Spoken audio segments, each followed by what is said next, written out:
And welcome back to our Craft Production Studios. I'm Gary Tangway, live at Gillette Stadium. It is Super Bowl Saturday. We've got 3 more to go after this one. We're just about halfway through the day. Thank you for joining us. Let's check out these first half highlights. Gloucester and Hingham. It's a war at the shore. It's a big boy right here, Anthony Enderle, 6 feet, 255 pounds. And he goes in for the first score. It was on the second play of the game. Great run by Anthony, 6-0 Fisherman in front.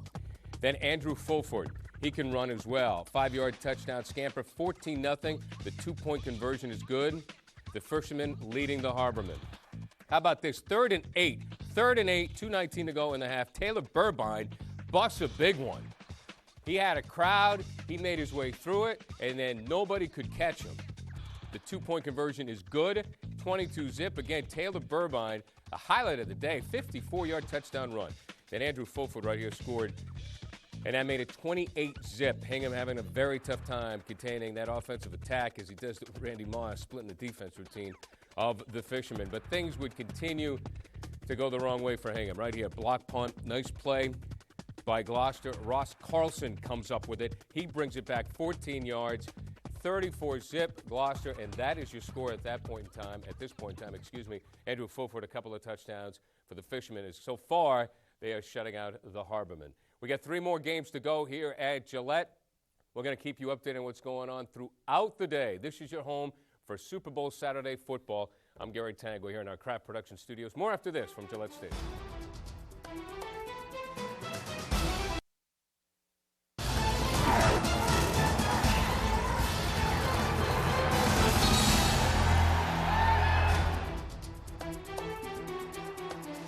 We are back at Gillette Stadium. Mike Lynch along with Scott Zolak. Special thanks to Gary Tangway for giving us a little break at halftime. Good job, Tang. Much appreciated, right, Zo? Nice job, Tangway. Why not? Smiling faces on the sideline. There's some of the optimistic Hingham fans as their club kicks off to Gloucester leading 34-0 as we begin the second half. Fulford has trouble handling it. He'll wait, he'll downshift and make it across the 32-yard line. Return of 6 yards as the Fishermen go to work from there. And it has been all Gloucester. This is one of those games where the score and the statistics definitely tell the story of the game. I mean, you look at this right here, 217 to 52 in total yards. First downs, 9-2, not even close. And turnovers aren't over the real story. I mean, you had some missed opportunities for Hingham. It's not like they didn't have a chance, but Gloucester just able to do anything they want with the running game at this point. 1st and 10 for the Fishermen at their own 27-yard line. Here's Enderle. Already has a touchdown. Does he have another one? He's 255 pounds. Can he go? He's at the 20. Enderle is going to go all the way for a touchdown. 73 yards. Wow. I mean, the Hingham faithful haven't even gotten a chance to get back in their seats here. It's just coming down the walkways before you know it, and you get another big fullback, 250-plus pounds, running away from people. This should not happen. Take a look at it coming at you right in your lap if you're sitting at home in your living room on your nice warm couch. And Anthony Enderle, look at him get up the middle and watch him step out of the tackle right here. He kicks it into another gear, Mike. I mean, for a big guy, this guy can move. 40-0 Gloucester. They scored on the second play of the first half. They score on the first play of the second half. And Salada's point after attempt is good, and it is 41-0 Gloucester. It's an easy, quick hitter. Nothing real fancy about this. It's just about guys getting blocks, giving your runner a chance, and he makes the best of it. And some people may have a problem with the score being 41-0, but it's, you know, we follow this professional team around here each and every week. At some point, you got to stop them defensively. 125 yards, but look at the average, 25-yard average per carry. He can't believe it. He came out in the first half. First time he touched the ball, he went for a touchdown. That's a good point. Start the second, boom. It's probably not the way Hingham had designed this first half, the second half to start. It's not the way you draw it up. Kick goes to Murphy, number 8. He looks at it. The ball stays in bounds, and Murphy's going to fall at it at his own 15.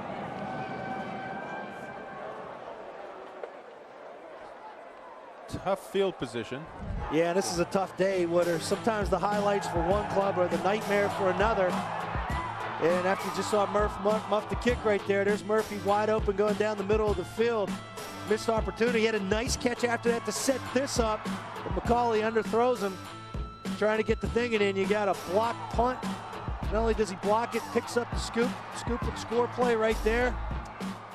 That's right before the end of the first half. The next thing you know, 34-0, ends up 41 just under a minute into the third quarter. Constantine right side, pickup of 2. Good pursuit again, good gang tackling by Gloucester. This is Chris Constantine here, who led all of Division IIA in scoring with 178 points this year. Guy's got 29 touchdowns, and they really haven't been able to get him going yet. Has more than 2,500 all-purpose yards. And this Gloucester defense just isn't letting anybody on Hingham do anything.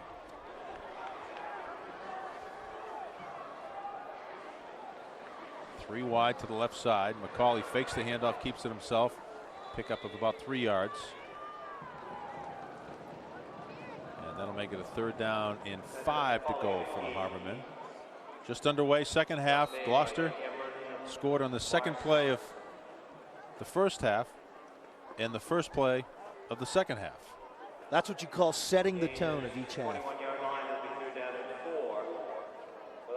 They came in with impressive numbers, and they have been nothing less than that throughout this afternoon. 3rd down and 5. McCauley barking signals. Constantine goes in motion. Play action pass, and McCauley is hit from behind by Quinn. Number 54, Adam Quinn, one of the captains. And Hingham's going to have to punt it away. You know, Quinn's everywhere today. He's been in the backfield all day. His recognition, whether it's pass, whether it's run, very decisive. He anticipates things well, and you look at him crash from the backside. No holds barred, straight to the quarterback. He hits McCauley, and, of course, his arm going forward. That's a good call, incomplete pass. You can see why his team voted him captain. Back to punt is Mike Egan for Hingham. And back is Fulford and Taylor Burbine. Burbine, who already has a touchdown, will field it at the 40. Burbine across midfield, where he is stacked up. A return of 10 yards. And that is where Gloucester will go to work. Chris Constantine will represent the Hingham Harbormen in his greeting for all you viewers. I'm Chris Constantine, a senior running back for the Hingham Harbormen. My teammates and I are thrilled to be here at Gillette Stadium to participate in the Divisional Super Bowl. Playing at Gillette is a dream come true for all of us. We have worked hard all season and look forward to playing in this championship game. Our sincere thanks to Mr. Kraft and the MIAA for making this day a reality. We hope all of you enjoy this experience as much as we will. Great job, Chris. At midfield, the Fishermen go back to work. Miscue on the handoff. And Gloucester falls on it. No, Hingham says they have it. The referee says Gloucester has it. Hingham says otherwise. Pat Crean. You can't get a break. Pat Crean thought he had it. I'll take another look here, and it's just squirts out the backside of Fulford, but he goes down. Maybe he's on top of it right there. And he kind of pulls it out the backside. Can't really argue that much with that call. We didn't see the ball freely bouncing around out there. Clock continues to run. Down under 7:20 to go, third quarter. Harnish on the give. Stacked up for no gain.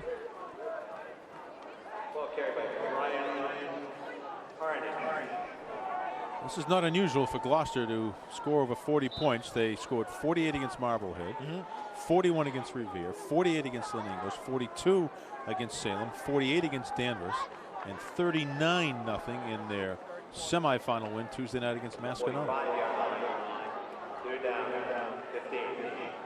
They're faced with a 3rd and 15.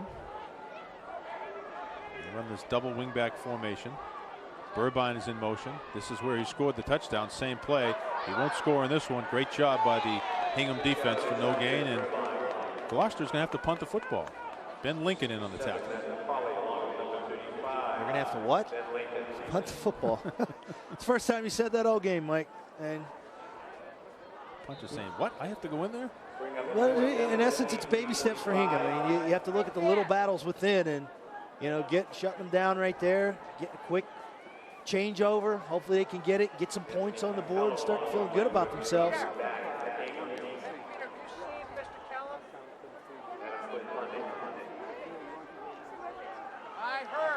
Get the ball back into Colley's hands. Quinn gets it away. This is Capella. Capella gets away from a couple tackles and brings it across the 40-yard line. 13-yard return by Anthony Capella.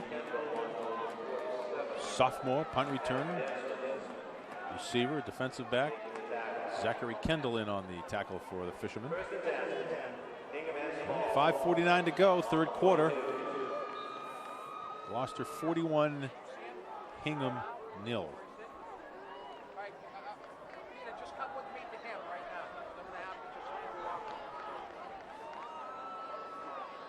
Still have the double wing formation in here for the Red.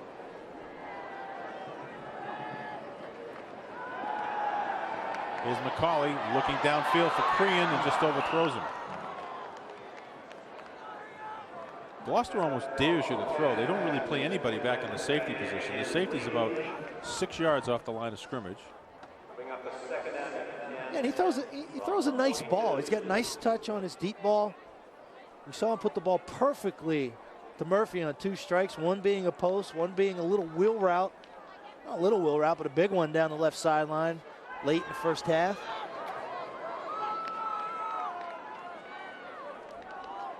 Second and 10 from their own 42-yard line.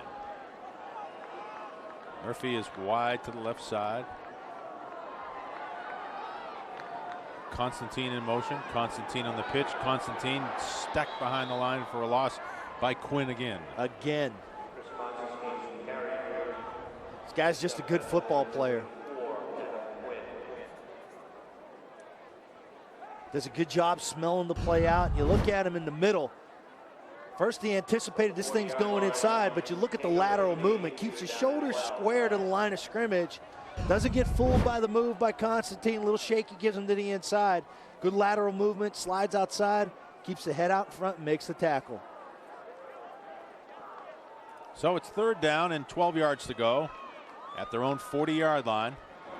McCauley, 3-step drop, steps up, got some heat, and he's going down. Loss of 7 on the play. Cameron Marston in on the sack, one of the captains for the Fishermen. And Hingham will have to punt it away. And you look at it here, and here's Marston right here. He's the one that closes down the edge. Now you watch the middle. Here comes Enderle right here. If it doesn't seem like we're talking about Quinn, it's Anthony Enderle, but good job by Cameron Marston forcing that play back inside. Egan will punt it away to Fulford and Burbine. Fulford will field this punt at his 26-yard line. Fulford gets away from one tackle, but he won't get away from this one. And down he goes at the 31 after a return of 4 yards. Good punt coverage by Hingham. Time now for a trivia question, which is brought to you by the Boston Globe. And here is our Game 3 question. Which St. John's Prep quarterback won the '97 Division I championship, then played for Boston College, and currently plays for the Pittsburgh Steelers? We'll have the answer for you a little bit later on in this game. Roethlisberger was from Ohio. I know this one without looking at the answer.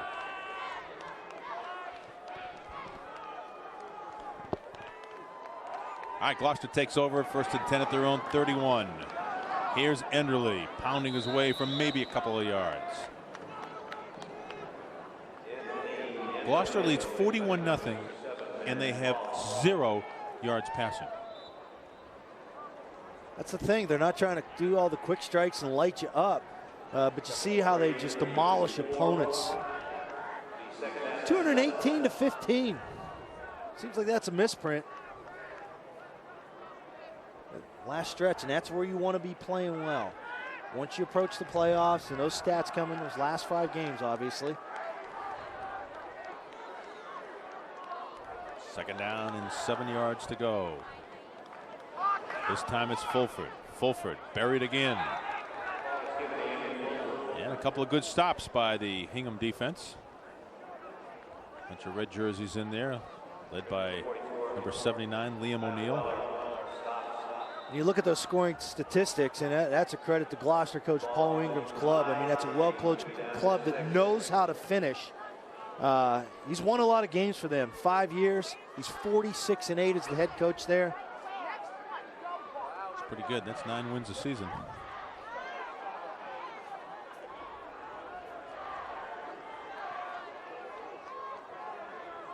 Clock running with under 3 minutes to go, third quarter. All Gloucester in this one. Right from the opening start. Burbine stopped the first down. And Gloucester may have to punt again. They do. Here comes their punter. Number 9, Alston Atkins comes into the game. Quinn has been punting for them. So it's 4th down and 3. And Hingham will get their hands on the ball again as we approach the 2-minute mark in the third quarter. Quinn back in punt formation, standing at his own 25-yard line. And back deep, Anthony Capella and Mike Murphy. Quinn gets a beauty. Oh, a driving spiral that has Capella going back to his 25-yard line. Capella looking for some room, nothing doing. 7-yard return after a booming punt by Quinn. And Hingham will go to work with a $1:42 to go. Robert Lowe in on the tackle for Gloucester on their punt coverage. Good job cleaning it up by Salvatore Torama.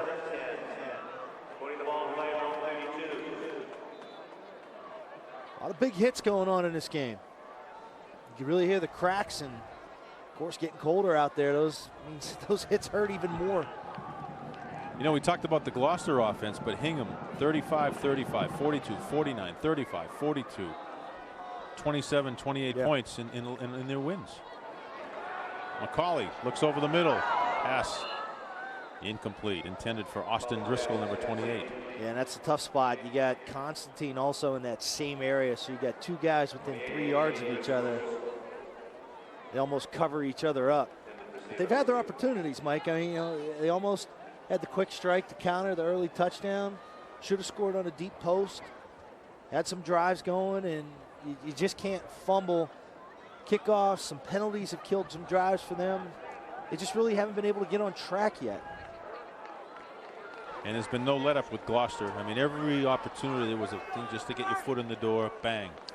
A block punt, a long touchdown run.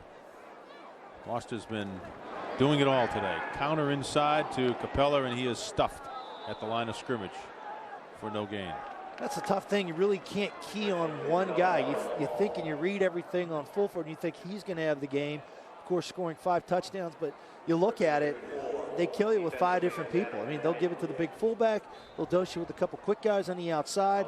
And once you start falling asleep on those guys, next thing you know, you get a guy like Harnish they'll put in there, and he slips up the middle. They could beat you from 6 different ways offensively.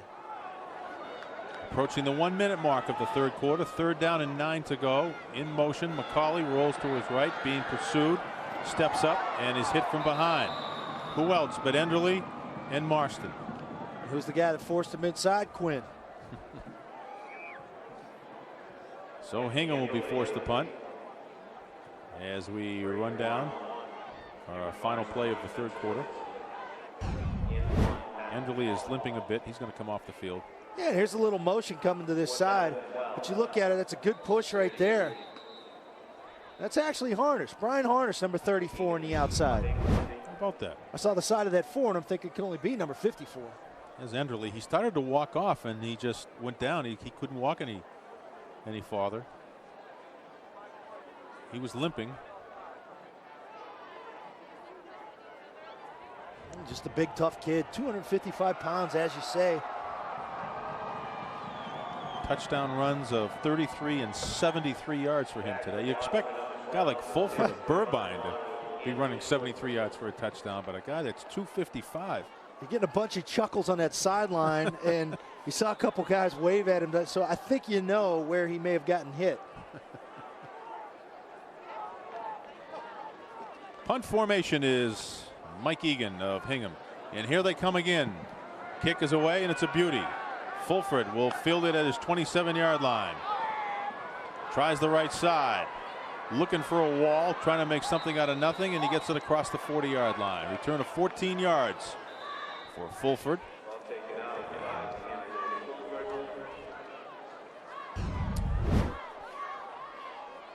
Here you see McCauley come to the outside, gets forced back inside.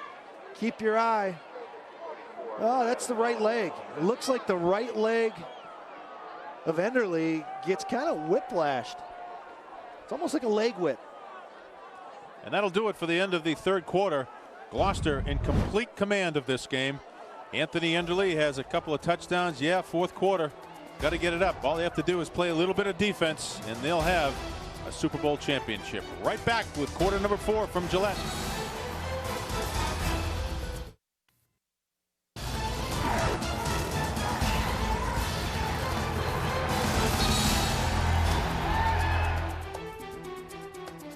Three quarters of football have been played in game number 3 here at Gillette Stadium in the Division 2A Super Bowl. The Fishermen of Gloucester have a 41-0 lead. Hi again, everybody. Mike Lynch along with Scott Zolak and Gary Tangway.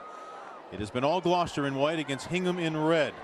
And here is Harnish out of the backfield, and all of a sudden this Hingham defense has come alive. Starting to come alive, and they've shown some nice stops, especially the last 3 possessions. Forcing punts, and you know you're down 41-0, and you got to still stay out there. You got to keep playing, and that means a lot to these kids here at Gillette Stadium. This is the Super Bowl.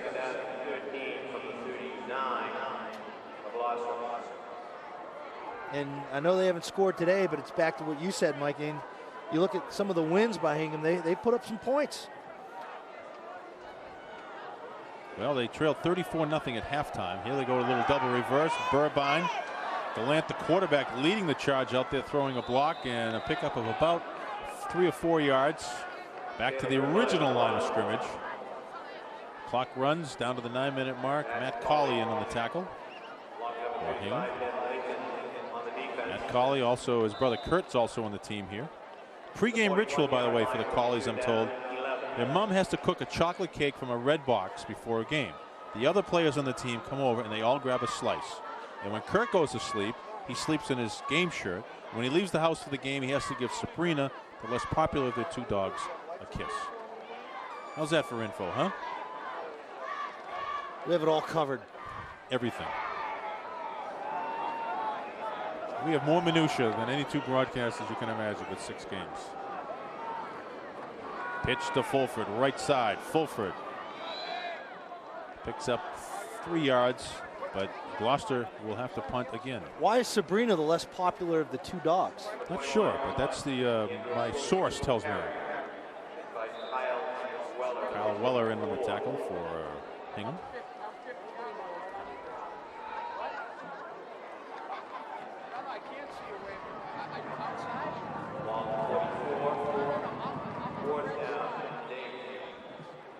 Fourth and 8. Timeout, Gloucester. Well, this is the 3rd of 6 games that we'll have for you here. Game number 1, Greater Lawrence was a winner over East Boston. In game number 2, the Big Blue of Swampscott out of the Northeastern Conference, winners over Medfield. Gloucester's also out of the Northeastern Conference. They lead 41-0. And then our next game, which will be on UPN 38, Marshfield in Chelmsford. Should be a dandy. Followed by the Division 1 game, 2 great running backs, Isaac Johnson and Jordan Todman. Everett against Dartmouth. And our nightcap will be the Shamrocks of Bishop Finn and the Rebels of Walpole. So don't go away. We're here for the long haul. Former Patriot Danny Villa, obviously coaching Walpole. Great job. Played with Danny. Yep. Versatile Danny, long snapper as well, in addition to being an OL. Also the athletic director over at Walpole. Gets it all done there. Sure does. Gloucester is going for it on 4th and 8. Fulford takes the pitch out. Fulford muscles his way to a first down.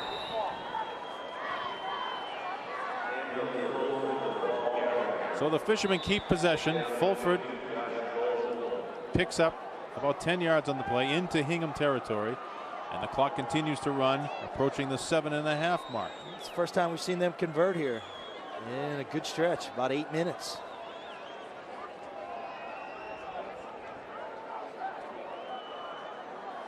Just trying to hang on to the football and kill the final 7 minutes left remaining in the game. Still the big goose egg up there for this defense from Gloucester, shutting down a pretty highly touted Hingham offense. Change of quarterback for Gloucester. Kyle Haybecker is in now, number 22. Fulford still in at running back. He busts it, drops the football, and it appears his teammate, number 67, Robert Lowe, has it.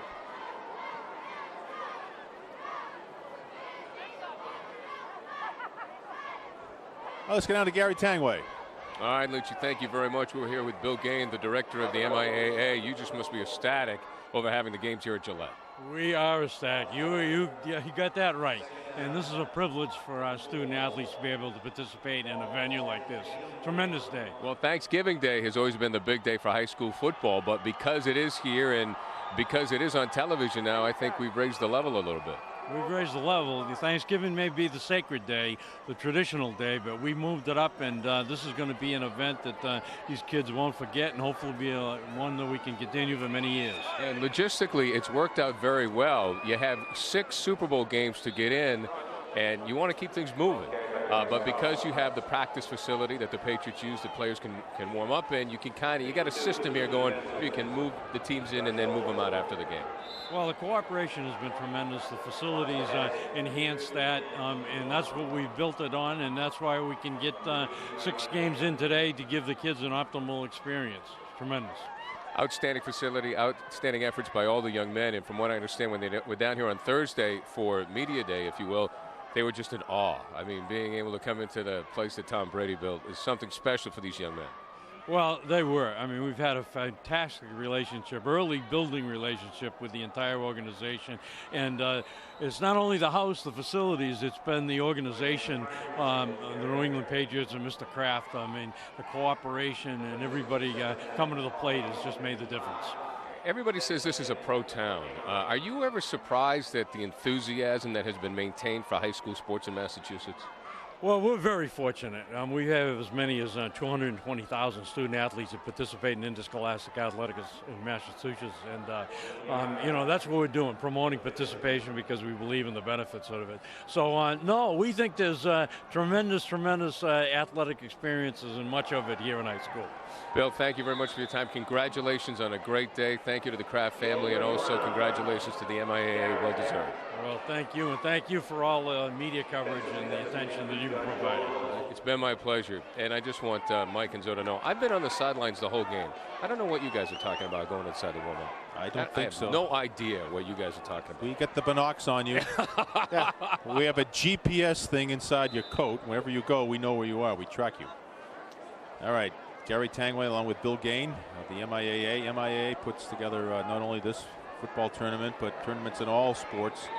And they do a terrific job. Not an easy task to organize so many different athletes. As I said, 220,000 athletes. Student athletes, we should say, playing interscholastic sports. It's amazing, and you consider the facilities here, obviously state-of-the-art, top shelf. But and why did this happen? You know, because Bob Kraft is a football fan, and they've been there since day one. I remember back in 1992, we used to practice in the old bubble we had behind Foxboro Stadium, and they brought this shaggy-haired guy down. His name was Bob Kraft, and he was down there with his sons, and went over and talked to him, and he says, you know what, I'm going to own this team one day. And you think where this thing has gone in just 15, 16 years. It's amazing what he's built here, but he's a true football fan. He's been a fan from day one. McCauley for Constantine, incomplete. Yeah, Bob Kraft grew up in Brookline, went to Brookline High, so He knows all about high school sports, Thanksgiving Day football. And, you know, he was a student when Brookline played in the old Boston Garden, the home of the Celtics, and that was a big thrill for high school teams to play there, not only basketball but hockey. And so he says, hey, it's got to be as big a thrill to play in Gillette. So we opened the doors this year. The agreement runs this year, next year, and through 2009, and it'll be revisited after that. But this, if you want to go by what's happened so far at the halfway point, this gets an A+. Yeah, it absolutely does. And so many times now in professional sports with ownership, guys are just trying to buy teams because if it's a business, it's a way to make money, or you get your hands in on it, try and be a hobby. And there's very few times where there's a genuine fan base there, as to where, you know, you grow up with the team and you kept this team here, and you take a look at the championship banners that have been raised since the year 2001, and not only do you say goodbye to some players who've been good, but your team actually gets better year after year, which is very difficult to do in the salary cap era of today. We should remind you as we wind down here in the fourth quarter with under 4 minutes to go that we have 3 more games coming your way, and they will be on UPN 38. Should this game go past 3:30, we'll stay with it until its entirety here on Comcast, and then we'll have the next 3 games on UPN 38. So special thanks to the folks at Comcast for allowing us to bring the games to you, and we will be switching over to UPN 38 after that. We'll have the Division 1A, the Division 1 and the Division 2 Super Bowls, and they will be coming up. All smiles on the Gloucester side. A terrific year, a perfect season for them. They will finish at 13-0. And what a way to go out for the seniors.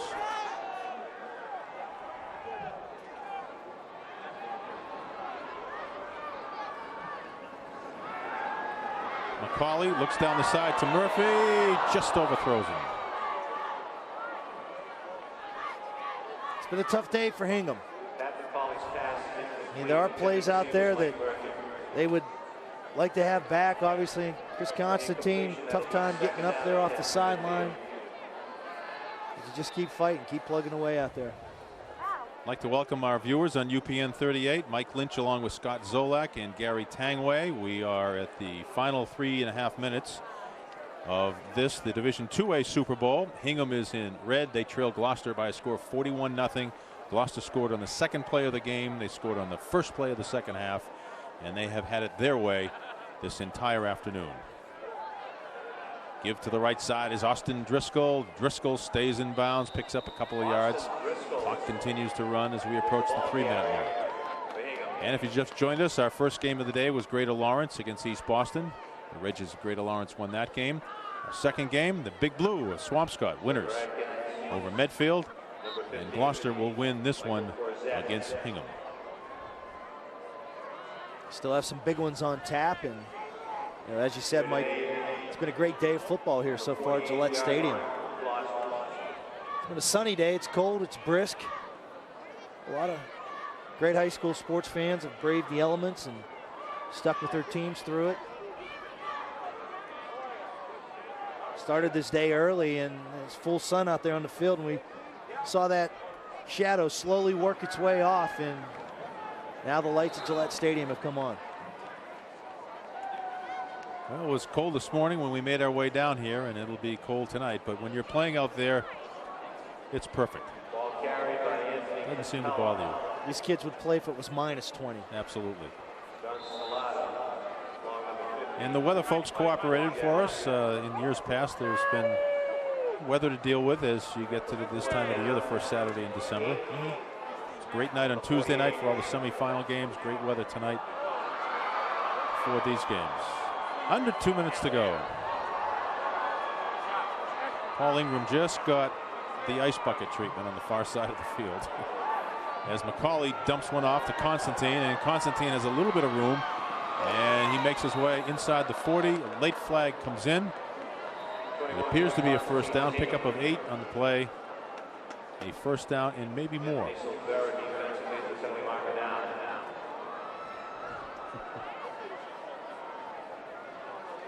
Block in the back. Offense number 5. 10-yard penalty from the end of the rush. So he had enough for the first down, but the penalty is going to move them back a little bit.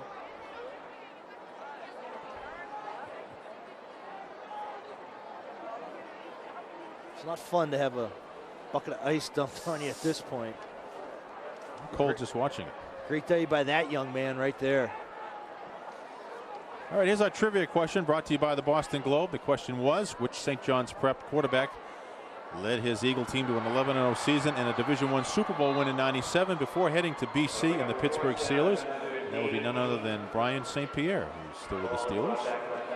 Great quarterback at St. John's, BC. His dad, Dave St. Pierre, was a teammate of mine in college, Harvard captain of the 1973 Harvard football team.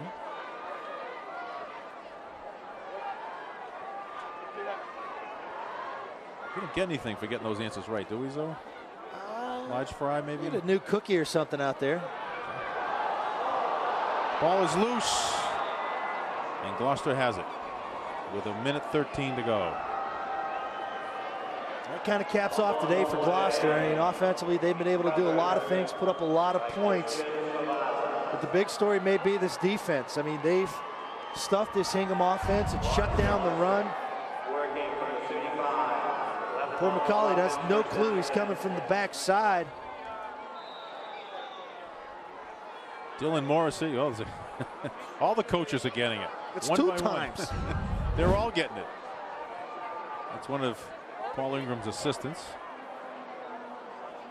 One coach got it with a bottle of Poland Springs. They didn't have anything bigger.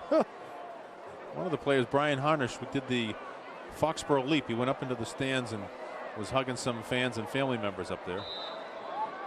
Gloucester takes a knee, and the clock will run out on this one. And the Fishermen, who've come all the way down from Gloucester, and they have won in convincing style.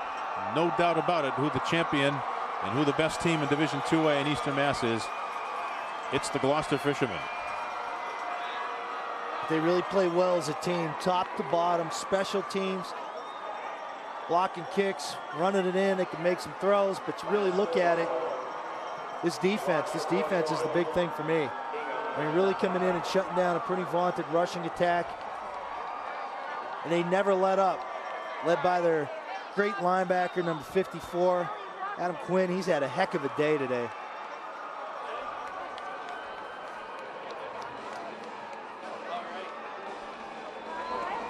Yeah, baby. We saw Cam Marston, number 81, big tight end. Yeah, you deserve it, guys. Celebrate and enjoy. What a way to go out and finish your career and the season. Time now for Bob Storr's player of the game. And we have co-players of the game. Number 54 is Adam Quinn. Yeah, and I think it's deserved. If you look at it, right guard right there, just setting the tone. He takes a nice hit right there, but he's opened up some nice holes for Fulford early in this game. And Fulford, great job running the football today, finding the end zone.